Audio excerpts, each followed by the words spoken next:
Hey everybody, welcome back to another episode of the Potter Buchanan Show. After a week off, wanted to get back here with a solo pod. Basically, what I want to go over today, with the Patriots back in the AFC Championship game, wanted to take a look back at kind of how we got here, and this is from a full lens from Bill Belichick and kind of the demise of Bill and what led to the Patriots getting back. I believe ultimately it was Bill's inability to draft that was where you first saw the wheels falling off and kind of the cracks in the armor with Bill. And I wanted to cover that. So topic will be top five worst Bill Belichick draft picks, and ultimately what I believe led to like the demise and the roster just not being there, along with some other moves. And I'll in other episodes I might cover some other stuff that happened with Bill. Obviously, I don't know if anyone's listened, but Pablo Torre's done a great job of covering the Jordan Hudson fiasco and kind of how that's been. I believe they met in 2021. So you kind of saw the wheels falling off there. I don't think that has nothing to do with it. And then also, if you haven't checked out his episode on Mike Lombardi and kind of the lack of what he brings to the table and kind of positioning himself as Belichick's like greatest confidant and just his actual lack of ability to run a football program or help in any way, and sort of like the Peter principle being promoted to his highest level of incompetence and what that went into ultimately with the North Carolina move, the lack of success there, and Bill kind of falling out of the NFL. This story fascinates me. I mean, the great debate, Brady versus Belichick, Gary Washburn just wrote a book on it. That's on the reading list. My take is you don't have one without the other. Ultimately, I think what happens with Bledsoe in the 2000 season, ultimately Tom stepping in, I don't know if Bill can win otherwise, but those defenses were great early on, and that was what allowed Brady to sort of have time to ramp up to who he was. Ultimately hurts Belichick in the end, Brady getting number 7 when he goes to Tampa after Kraft made the decision to stick with Bill. But this is something I've always wanted to go over because I remember these picks, most of them during the time. A couple are hindsight, right? It's easy to look back on a draft and see what happened after the fact. But some of these in real time, I was like, what is going on? And I think Bill was always an arrogant guy, but he could really back it up. I mean, the way he could game plan defensively, and Brady kind of allowed him to be who he was by Brady slotted himself, taking less money and sort of setting up the Patriot way. The Patriot way doesn't exist without Tom Brady because him coming in early, him never really believing that he was worthwhile, allowed Bill to sort of build the program around that. And with Brady at the center of it, being the 6th round pick, always never being sure of his spot, really allowed them to set up the entire Patriot way. It all hinges on Brady. So when Bill's early on, like he was a great drafter, but I think his arrogance and his thought that anything he does is right, I don't think letting other voices into the room kind of led to the demise. So after I'll stop rambling and I'll get into the list here. So had some honorable mentions off the top. There was a group of quarterbacks overdrafted or who did absolutely nothing, early 2nd round picks that ultimately didn't make the list, but I grouped them all together as one in my mind. It's kind of one big failure. So Jawan Williams, Cyrus Jones, Razai Dowling, and then Jordan Richards. Now, Jordan Richards actually played for us for a while. He was in a lot of the games in the Super Bowl we lost to Philadelphia where they benched Malcolm Butler, and it didn't go well, to say the least. I think he was one of those where Belichick overdrafted him, was not on any draft boards where he was taken. Same with guys like Cyrus Jones. And then Aaron Dobson as well. He was hurt a lot, didn't really have a chance, but it was just one of those receiver picks where Belichick couldn't get it right ultimately. And I think the draft as a whole, kind of a crapshoot. So like it's hard to get on Bill for a lot of this stuff, but it's really the overdrafting of players in positions where they shouldn't be that is ultimately his undoing. I think one thing you have to give Bill is he was never blowing top 10 picks because they were so good for so long. And it's harder to pick at the end of the 1st round, into the 2nd round. But there's just things that happened that like really stuck out. And I think ultimately led to the end of that dynasty. And interesting where we are now back with Vrabel who in May back in the AFC Championship game. I wanted to reflect on it. So what I had is number 5 was Sony Michel. Now Michel was not bad here. He was productive. He did what he had to do. He was actually great in the last 2019 Super Bowl, but that offensive line was great. Essentially what Sony Michel did well, which is Bill's favorite thing in a running back, like think Ben Jarvis, Reed Ellis. He took the ball and ran straight. He didn't try to get cute, didn't tiptoe behind the line. He grabbed the ball and he ran straight with it, whatever hole was there. So the biggest issue with this pick, this is ultimately where it's like Bill's smarter than everyone in the room. He took Sony Michel, who was actually injured at the time. He had a knee issue over Nick Chubb. They were in the same backfield at Georgia. Chubb was the better prospect. And ultimately, Bill, I'm smarter than everyone. I'm going to take Michel. Now, really, like I say, draft is a lot of hindsight, right? But you have scoreboard after the fact. And this one is sort of cut and dry. He took the worst running back out of the same backfield earlier than Nick Chubb. Ultimately, when you play it out scoreboard, Nick Chubb, 7,000 yards, 52 touchdowns, 5 yards per carry. I mean, really one of the best running backs of his generation, top 5, top 3, wherever you want to put him. He ultimately ended up 3,000 yards, 18 tons, 4.2 per carry. It was out of the league in 2022. He had a pretty decent year with the Rams, better than what I remember after he left here. A cup of coffee with the Chargers, and then he was out of the league ultimately. This is where you first start to see Bill. Bill always sort of had this about him, right? Where he knows better than you. I'm going to take Michel over Chubb because I'm smarter than you, and I know what I'm doing, and you don't. And Michel is by no means a bad player. And caveat with all these, like these are human beings, right? You talk about them like they're commodities, like it's a stock pick or something like that. I'll say caveat, I'm sure they're all good people. It's not their fault. It's just kind of the nature of how you talk about sports, right? You sort of remove yourself from the person and talk about them as a player. And I think that gets lost sometimes, right? Like I'm not criticizing Sony Michel as a human. I'm sure he's a great guy. The kickers. So this is its own thing. The kickers, right? There was multiple kickers that Bill drafted. First of all, you don't need to draft a kicker. You can find a kicker out there, take him in the 7th round, find an undrafted guy. You don't need to use resources on kickers. But Bill loved doing this. He also took multiple long snappers. Another thing you don't even need to take in the draft. And he always valued late round picks. He would love to stack them and accumulate them, trade down, and then he'd take special teams players, which can either go undrafted or you can find them very late. So first one was Justin Rohrwasser, 5th round pick. 5th round on its face, like it's a crapshoot once you get to that part in the draft. Not that bad. Bill actually traded up to get Justin Rohrwasser, so traded assets, which we loved hearing about, accumulating assets, trading down, and then he's using them to trade up to get a kicker. Justin Rohrwasser, he was 0 for 0 a lifetime as a Patriot because he actually didn't even make the roster. So traded up for a kicker, doesn't even make the roster. This is where you kind of see it. That was 2020, where the wheels started to come off, right? Like we're taking kickers in the 5th round who can't even make the team. Not great, not great. We also had Nick Folk on the roster at that point, who was actually like our best player. So it wasn't really necessary to take a kicker at that point. Now, 5th round picks kind of is what it is, but I'm sure you could Rohrwasser after the draft.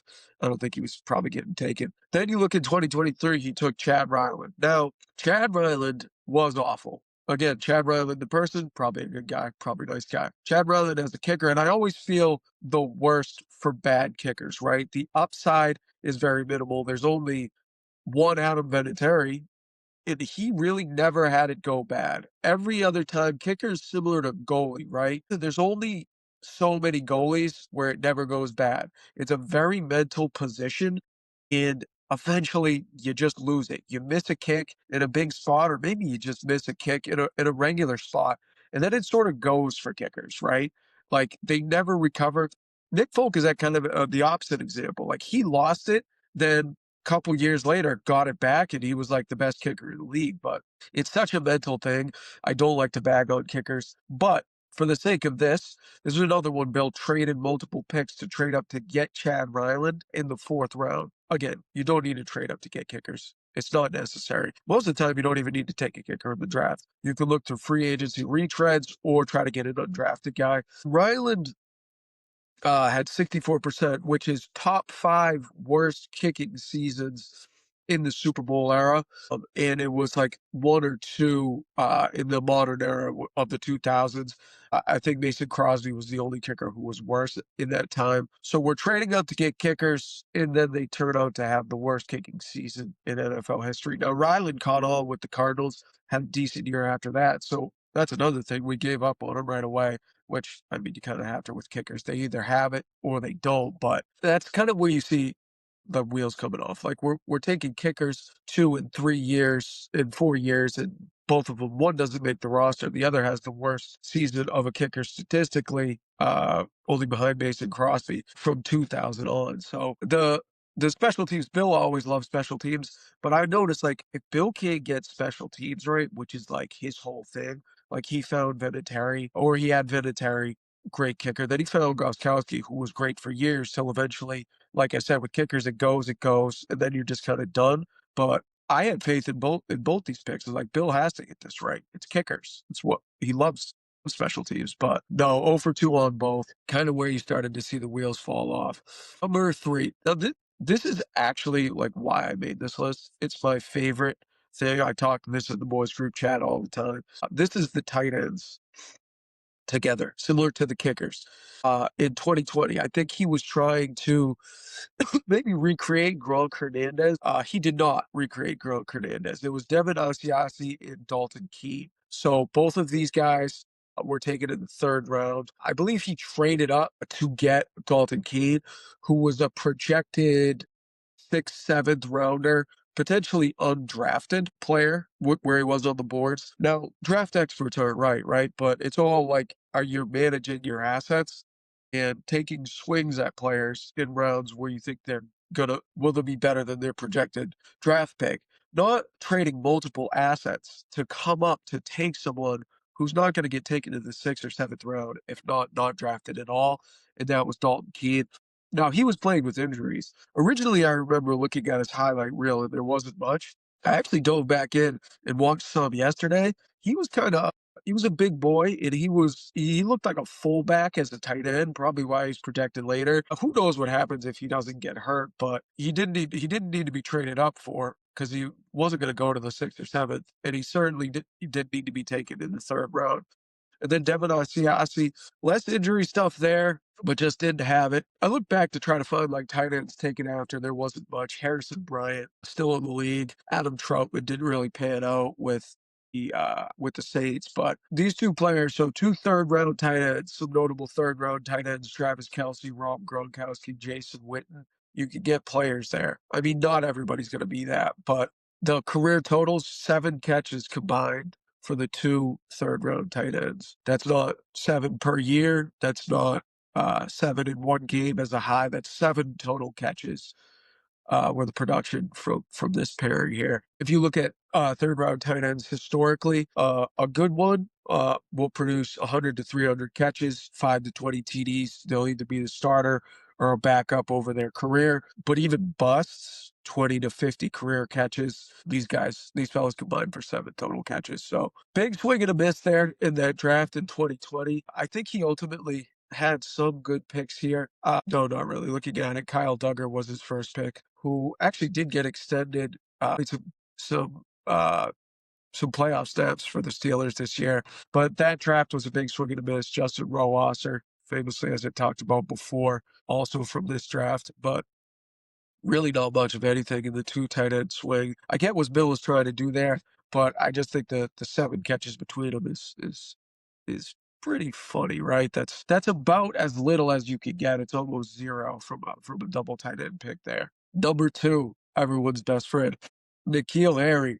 Now, my favorite quote, Michael Lombardi, who I mentioned before, who I don't want to call a putz, but he's a putz. And Toucher does it. Fred Toucher on 98.5 also does a great job breaking down Lombardi and him getting angry at any criticism. Sort of the air in which Lombardi carries himself makes me not feel bad to call him a putz, because if you walked in the room with him, he'd probably look down on you as well. So N'Keal, he showed some flashes, sort of, could catch a ball. Lombardi, he can run the full route tree. That was the big thing. The other players could. DK Metcalf cannot run the full route tree. Turns out if you're just gigantic, fast, and jacked and can catch the ball, it's kind of more valuable than you being able to run a curl route. Famous guys. The big thing with Nikhil wasn't really him as a player. People miss on receivers all the time. It's who went directly after him. Debo Samuel, AJ Brown a little later, DK Metcalf, Terry McLaurin, all like pro level guys. Debo's the biggest one for like a Bill. Debo, obviously with the Niners, was like a jack of all trades, could run the ball, end arounds, screens, short passes, and that's sort of Bill's bag. Like he loves a versatile guy. I don't understand like how it wasn't Debo in this spot. And I think like 2019, so the draft after the Super Bowl, this is like I think if Bill gets this right, if it's AJ Brown, if it's Debo, if it's TK, I think the following years, and I think Brady might never leave if he nails this pick on one of the three guys who went after Nikhil. Like it was a huge turning point. Brady never really had another weapon. We had AB for a cup of coffee there before he lost his mind for the first time and one of many times. But I think this was the tail end and sort of led to like Brady ultimately leaving, even though the Crafts chose Bill over Brady, which ultimately didn't work out. Number one is the stranger, Cole Strange, out of University of Tennessee, Chattanooga. Famously, Sean McVay and Les Snead laughing in the booth when they take him at the spot they took him. No, I was seeing if there was a precedent for FCS guys or guys from Tennessee, Chattanooga ever being drafted. Actually, Terrell Owens played there. So there wasn't zero precedent for a player being good from there. This is another one where it's just, Bill, like, you don't need to take the player there. If you like the player, trade back, take him somewhere else. Because that was your whole thing forever anyway, is trade back. There's players, your grades are better, or there's more value in the contract trading back, and you don't need to take a player higher than you need to, right? So this was like the last one in the last straw, 2022, when you really saw the wheels fall off and ultimately lead to the end. He played a couple years here, was injury plagued, so like he could have been a serviceable guard, but again, it's a guard, right? You could find guards in other spots of the draft. It's not a high value position. Logan Mankins, great pick by Bill many years before. I think it was late first as well. So it's not unprecedented to take a guard there, but with the roster constructed the way it is, you don't need to take a player that high. A couple FCS guys who went after him, Teron Armstead, tackle, and Ali Marpet, guard, both made Pro Bowls. So he overdrafted the guy, took the wrong guy. Now McVay ended up laughing at him, like, kind of is what it is. Bill beat McVay in a Super Bowl, ultimately was able to shut down his offense. So, like, cool laughing after the fact. And I think with the Bill undoing, like, every coach tenure ends weirdly. All the greats like have a weird last chapter. It's hard to let go when you're on top, and I think that's just what happened with Bill. Ultimately, when he first left, like the way he left the team, I was upset. And like, but as the time moves along, Bill actually they just showed at the college championship game. I think Jordan and Alex Earl were there. So Bill and Brady, I guess, hamming it up, which kind of warms my heart. I think ultimately a lot of this stuff will be forgotten in 10, 15 years. And I'll appreciate Bill for what he was because it doesn't happen without Bill, the dynasty ultimately. That's my top five right there, starting with Sony Michel over Nick Chubb, the kickers, just trading up to take kickers, just preposterous actions. Emina Siasi, Dalton Keene, the career catches, traded up for Keene. He was a sixth or seventh or undrafted protected guy. Nikhil, Debo, AJ Brown, DK, Terry McLaurin, just guys were there. Nikhil was just a complete miss. And then Cole Strange didn't need to take a player at that position there. Like, ironically, Bill's last draft here, he's got us players. Like, the team you see now, Christian Gonzalez, like potential Pro Bowl player, Keyshawn Booty, who this is another one towards Bill's end. Booty flashed when he was a rookie. He had two incredible sideline catches, but he only got 1 foot down. You never saw him again. So I think that was just old staunchy Bill, like, can't get your feet down, can't play. And you look at him now, like, he's a factor. Booty he's making incredible catches now. Like, you saw something with him early on, and Bill just cast him aside, I think. I mean, he's a 70-year-old man, right? Stuck in his ways. Don't get your feet down. with old Bill, that makes sense. He just don't play anymore. And then Mario Douglas scored a touchdown last week. So Gonzalez, Booty, Douglas. I mean, Douglas hasn't lit the world on fire, but he's a serviceable like later option. So actually set us up well with his last draft. Makes some good picks there. But yeah, that's it. I hope you enjoyed it. Let's go Pats. Don't love that Stidham's in there. Would have rather played Bo Nix. Now the Pats, the Broncos, the nothing to lose factor. You don't want to play a nothing to lose team in this. Hopefully, it doesn't have Nick Foles vibes. Fortunately, Nick Foles had a season where he threw 27 and 2 picks prior to this. Stidham's never really had a full-time starting role. Actually hasn't thrown a pass in a real game in 2 years. But I don't love it. I'd rather be the dog. I'd rather be like a 1.5 point dog in Denver, which is a historically awful place for the Pats to play. But I hope you enjoyed the recap. Go Pats.